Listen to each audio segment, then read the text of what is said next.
Baik, kita kembali ke episode kedua, Suara Buku. Di sini saya akan bercerita tentang Generasi Strawberry yang ditulis oleh Renal Kasali. Renal Kasali ini adalah seorang akademisi, penulis, dan pengusaha asal Indonesia yang dikenal luas karena pemikirannya di bidang manajemen, kepemimpinan, dan perubahan. Renal Kasali juga ia merupakan guru besar di Fakultas Ekonomi Universitas Indonesia dan pendiri Rumah Perubahan. Dia banyak melahirkan buku-buku yang luar biasa dan yang menginspirasi. Salah satunya adalah Generasi Strawberry.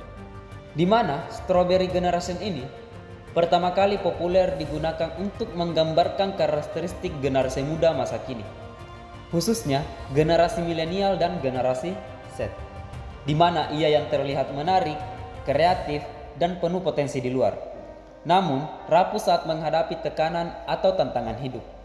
Seperti inilah dua Strawberry, cantik di luar tapi mudah hancur bila ditekan.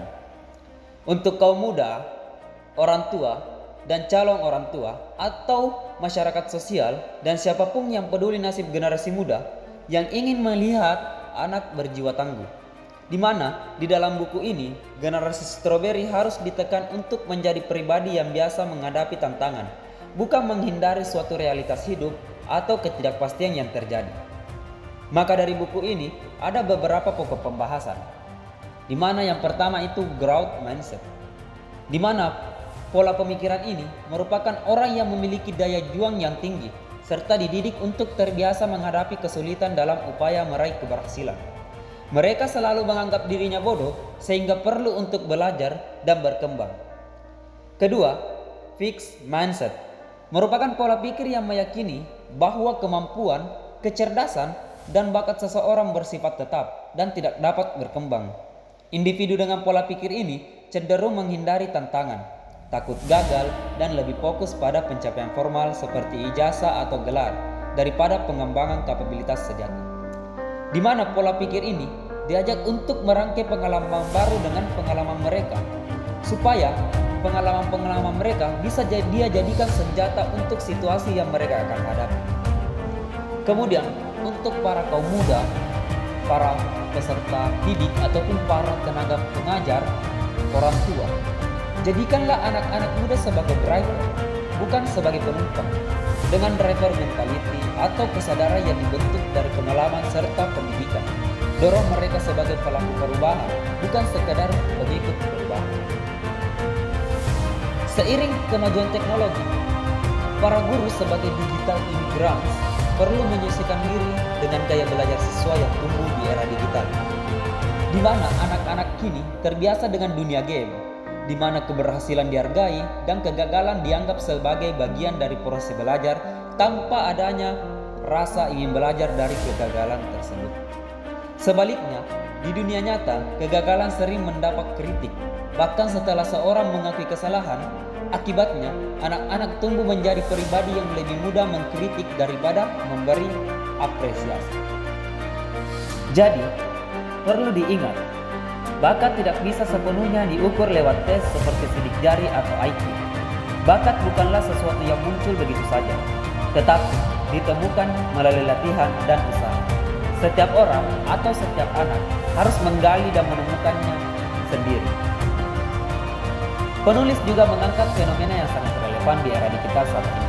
Salah satunya adalah godaan viral, di mana penulis menjelaskan bahwa kemudahan mengakses dan menyebarkan informasi melalui media sosial telah membuat banyak orang atau generasi-generasi muda cenderung mengumbar keluhan pribadi di ruang-ruang publik.